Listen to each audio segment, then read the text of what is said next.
नमस्कार प्यारे बच्चों। अब हम 6th क्लास के 6th चैप्टर पे आ गए हैं जिसका नाम है ज्ञान गंगा। ओके, तो ज्ञान गंगा तो मैंने आपको चैप्टर पढ़ा दिया था, याद होगा आपको। अभिवादनशीलस्य नित्यं बद्धोपसेविना चत्वारि तस्य वर्धन्ते आयुर्विद्या यशोबलम्। और जो मेरी प्रेजेंट में क्लास चल रही है थियोसॉफिकल इंटर कॉलेज में, उसकी बहुत प्यारी प्यारी बच्चियां हैं। उसमें से बहुत सारी बच्चियों को 4 श्लोक याद कर लिए हैं बच्चियों ने। एक रह गया 5 वाला, और मुझे लगता वो भी अब हम लोग मिलेंगे तो आप लोग याद कर लोगे। बहुत अच्छे बच्चे हैं और बहुत जल्दी काम करके देते हैं मुझे। तो कस्य किम वर्धन्ते, ठीक है ना, किसके क्या बढ़ते हैं। तो हमने पहला श्लोक पढ़ा है, किसके क्या बढ़ते हैं। तो हमारा पहला श्लोक जो है उसको आप देख लीजिए। पहला श्लोक ही इसका अर्थ होगा, चत्वारि तस्य वर्धन्ते आयुर्विद्या यशोबलम्। किसके क्या बढ़ते हैं, किसके बढ़ते हैं। तो आप पूरा श्लोक इसको लिख दीजिए। फर्स्ट क्वेश्चन का आंसर सॉरी क्या लिख देंगे, अभिवादनशीलस्य बद्धोपसेविना चत्वारि तस्य वर्धन्ते आयुर्विद्या यशोबलम्। पहला श्लोक इसमें लिखना है। आपकी जो पुस्तक में पहला श्लोक है किसके क्या बढ़ते हैं, तो इसमें आपको पहला श्लोक लिखना है। दूसरा है कार्याणि कथम सिद्ध्यन्ति, कार्य करने से क्या सिद्ध हो जाता है। कार्याणि उद्यमेन ही सिद्ध्यन्ति, कार्य करने से हमारे मनोरथ पूरे होते हैं, है ना।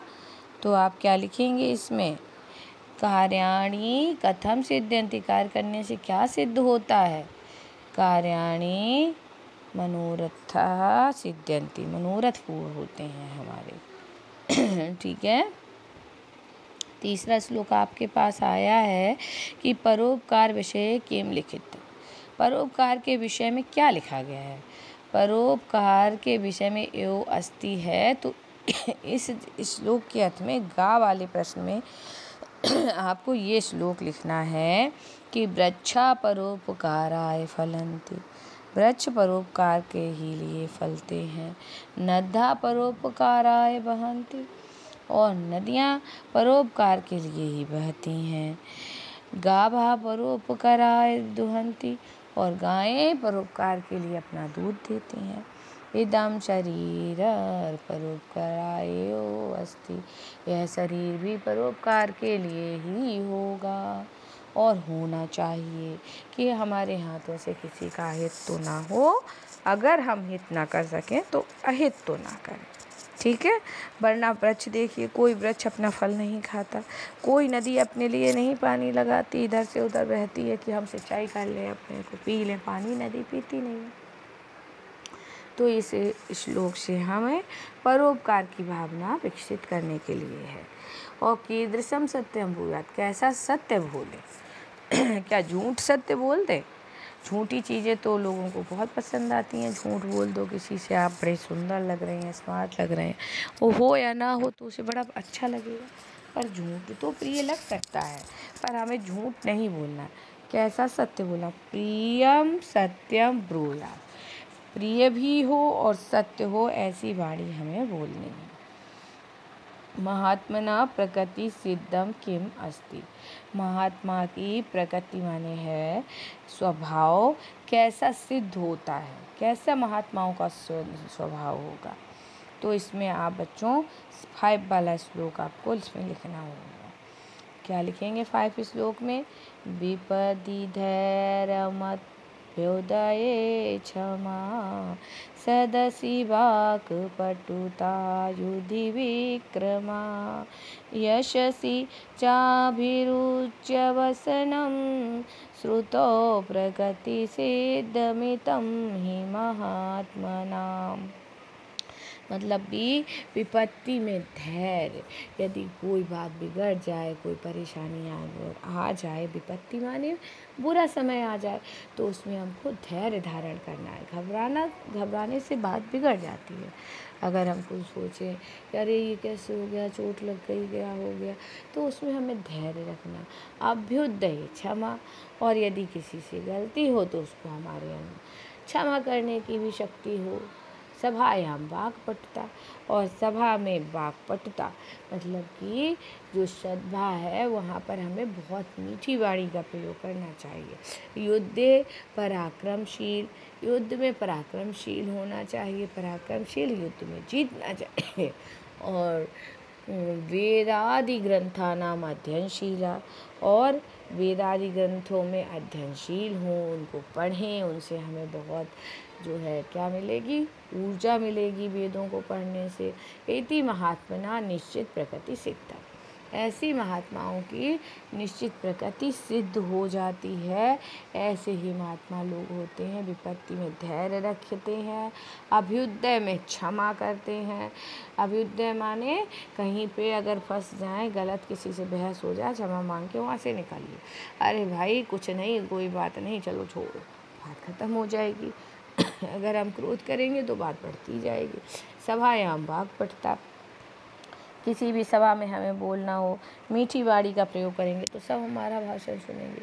जो हमारे विवेकानंद थे ना, उन्होंने शून्य पर बहुत समय 3 दिनों तक बोलते रहे, लोग उनको अपना निशब्द रूप से कोई बिना आवाज़ किए ऐसे सुनते रहे। विदेश में गए थे स्वामी विवेकानंद, तो उनकी तरह वाक्पटुता होनी चाहिए। युद्ध पराक्रमशील, युद्ध में पराक्रमशील, पराक्रम जहाँ दिखाना वहाँ दिखाएंगे, युद्ध में अपना पराक्रम दिखाएंगे। और वेदादि ग्रंथों का अध्ययन करना ही महात्माओं का निश्चित प्रकृति होती है। ओके, तो निम्नलिखित श्लोकों को आप पूरा कर लेंगे पुस्तक से देख के। उद्धमेन लिखा है, बहुत से बच्चों ने मुझे याद करके सुनाए भी थे क्लास में, तो उनके लिए तो चुटकियों का खेल है, पर लिखने में थोड़ी सी गलतियाँ हो सकती हैं बच्चों, तो ये अभ्यास से जाती हैं। ठीक है, आप अभ्यास करिए, 2-4 बार लिखिए। उद्यमेन हि सिद्ध्यन्ति कार्याणि न मनोरथ, हि सुप्तस्य सिंहस्य प्रविशन्ति मुखे मृगा।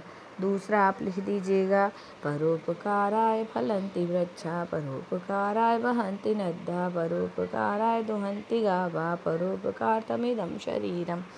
यदि आप इस श्लोक को पढ़ेंगे बार बार तो आपकी प्रकृति इसी तरह की हो जाएगी। परोपकाराय माने दूसरों के लिए ही, जिस प्रकार से वृक्षों पर फल आ जाते हैं, नदियाँ बहती हैं और गायें अपना दूध हमको देती हैं, अपने बछड़ों को नहीं पिलाती हैं, परोपकार के लिए वो सारे लोग अपना शरीर धारण करते हैं, उसी प्रकार का आचरण हम मनुष्यों को भी करना चाहिए। थोड़ा बहुत तो परोपकार, थोड़ा किसी का अच्छा तो हम कर ही सकते हैं अपने स्तर से। सही उत्तर देखेंगे हम प्रश्न नंबर 3, कार्याणि सिद्ध्यन्ति में क्या मनोरथ कार्य करने से सिद्ध होते हैं? या फिर उद्यमेन माने परिश्रम से मनोरथ सिद्ध हो जाते हैं, या धनेन होगा, कार्य करने से क्या सिद्ध होता है? तो मनोरथ सिद्ध होते हैं। ओके, ये लगाएंगे। ये शरीर किसके लिए होगा? आपान पीड़नाय, अपने आप को पीड़ा पहुंचाएंगे, या व्यर्थमस्ति, व्यर्थ ही है शरीर? नहीं भाई, ये परोपकार के लिए शरीर है, आपको कई श्लोकों में बताया मैंने। कथम ब्रूयात, कैसा बोलेंगे? सत्य बोलेंगे या प्रिय बोलेंगे, या दोनों ही तरह का हमें बोलना है। तो इस पुस्तक में तो आपसे कहा कि सत्यम ब्रूयात प्रियम ब्रूयात, मतलब इस पुस्तक के अनुसार उभयावपि सही आएगा, दोनों ही बातें कही गई हैं श्लोक। सत्य भी बोलेंगे और प्रिय भी बोलेंगे। आगे बच्चों संस्कृत में अनुवाद कर लेंगे, तो इसमें जो है आप देख लीजिए, संस्कृत में अनुवाद का मतलब सीधा श्लोक ही लिख दिया है कि नमस्कार करने वालों का, वृद्धों की सेवा करने वालों का आयु विद्या यश बल बढ़ता है। अभिवादनशीलस्य नित्यं वृद्धोपसेविना चायुर्विद्या यशो बलं वर्धते।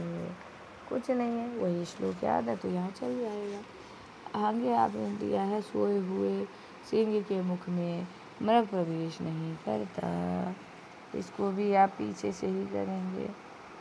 ओके, और नीचे आइए अब आप प्रश्न नंबर 6 अनुवाद आपको क्लासरूम में कराऊंगी मैं, बनाना सिखाना होगा ना।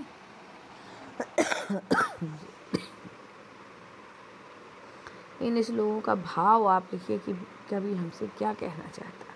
उद्यमेन हि सिद्ध्यन्ति कार्याणि न मनोरथ, न हि सुप्तस्य सिंहस्य प्रविशन्ति मुखे मृगा। इनका भाव अपने शब्दों में लिखेंगे। अर्थ लिखने का मतलब होता है, मैंने बोला था, टू द पॉइंट बात करना, उसी लाइन का अर्थ लिखना।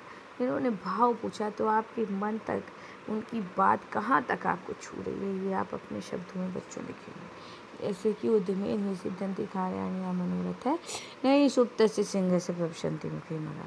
तो हम कहेंगे इसका भाव हमने समझा कि हमको परिश्रमशील होना चाहिए और हमें समय पर अपने कार्यों को करना चाहिए, और सोचने से, बैठ के सोचने से कभी कार्य पूरे नहीं होंगे। उसके लिए हमको अथक परिश्रम करना होगा। जिस तरह से सोते ही सिंह को यदि भूख लगे तो उसके मुख में मृगा माने कोई भी जानवर है यहाँ पर, वो खुद आकर प्रवेश नहीं करेगा कि लो भाई मुझे खा लो, तुम्हारा पेट भूखा है। उसके लिए शेर को परिश्रम करना पड़ता है। उसी प्रकार से हम अभी से 10th की तैयारी के लिए खूब बढ़िया से अभी से पढ़ेंगे, क्योंकि आपको बताऊं बच्चों 6, 7, 8 ये जो आपकी पुस्तकें हैं, ये संस्कृत आप अगर नहीं लेना चाहेंगे तो इसकी बात मैं नहीं करती, पर हिंदी की ग्रामर ले लीजिए, व्याकरण जो है, इंग्लिश का व्याकरण है, आपका टेंस वगैरह सारे, वो सब आपको आजीवन काम आएंगे। इसलिए आपको उनको अभी से बहुत याद करना है, तो वो आपकी भविष्य की तैयारी होगी। उद्यमेन ही सिद्धन्ति, क्यों उद्यमेन माने आपका वो परिश्रम उस समय सिद्ध होगा जब आप 10th क्लास के पेपर देंगे। बहुत ही अच्छे नंबर आएंगे आपके, क्योंकि आपका ग्रामर तैयार हो जाएगा, तो आपकी मिस्टेकें भी नहीं होंगी। 6, 7, 8 में बहुत अच्छी व्याकरण की पुस्तकें हैं। साइंस का बहुत अच्छा, बस उसका बड़ा रूप आ जाता है बड़ी क्लासों में, और कहीं से थोड़ी आता है। जैसे कि आपकी 6th क्लास में अब क्या ग्रामर आ गई होगी हिंदी में। हिंदी में होगा आपका संधि विच्छेद भी होंगे, प्रत्यय हैं, उपसर्ग हैं, यही बड़ी क्लासों में भी होता है और कुछ नहीं। तो बच्चों यहाँ पर आप इसके जो है श्लोकों का अर्थ लिखेंगे, भाव लिखेंगे, मतलब इसको थोड़ा बड़ा भी लिख सकते हैं कि आपको कितने अंदर तक ये बात समझ में आ गई। सत्य बोलो, प्रिय बोलो, ना सत्य अप्रिय बोलो, और प्रिय चा नाव्रता, प्रिय से झूठ मत बोलो, ऐसा धर्म सनातन कहता है। क्या कहता है कि सत्य बोलो, प्रिय बोलो, और असत्य और अप्रिय कभी नहीं बोलना चाहिए। परोपकाराय बहान्ति वृक्षा, जिस तरह से वृक्ष अपने फल कभी नहीं खाते, हम सबको खाने के लिए देते हैं, और परोपकार के लिए ही नदियाँ बहती है, और परोपकार के लिए ही गाय अपना दूध हमको देती हैं। इस प्रकार से हमारा शरीर भी परोपकार के लिए ही हो, ऐसी हमारी कामना होनी चाहिए। इसके बाद आपको दिया है विग्रह कीजिए और समास का नाम लिख लीजिए। बच्चों इसमें समास का नाम लिखना है। समास 6 प्रकार के होते हैं, और हमारी संस्कृत में तो मुख्यतः 4, और एक समास के भेद हो जाते हैं, और उसमें हो जाते हैं 2 भेद, नाम वही हैं उसके। इस तरह से हम आप देख लेते हैं लोकप्रिय क्या है। तो लोकप्रिय, लोके प्रिय, मतलब लोक में जो सबसे अधिक प्रिय है। तो इसमें लोकप्रिय में आप शब्द में विभक्ति तत्पुरुष कर लीजिए, लोकप्रिय। उसके बाद अगला है लक्ष्मण भरत शत्रुघ्न। ये द्वंद्व तो दिखाई दे रहा है, भरत राम लक्ष्मणश्च, मतलब राम लक्ष्मणश्च और भरतश्च आपका हो गया। सॉरी। नेक्स्ट है श्री राम रावणो, श्री रामश्च रावणश्च, ये द्वंद्व है। यहाँ भाई 2 मात्रा पीछे लगेंगी ना, वहाँ द्वंद्व समास होता है। और राक्षस राजा, इसमें आप राक्षसाणाम राजा, राक्षसों का राजा, तो षष्ठी तत्पुरुष समास आ जाएगा। लंकाधिपति में लंकाया अधिपति, षष्ठी तत्पुरुष लिख लीजिए। प्रजा वत्सला माने प्रजाया वत्सला, षष्ठी पुरुष और द्विवचन है इसमें, प्रजा का पालन करने वाला। इस तरह से हमारे हो गए ये भी। अब आपको बात बस रह गया, वो क्लास में बता दें। ओके बच्चों, नमामि।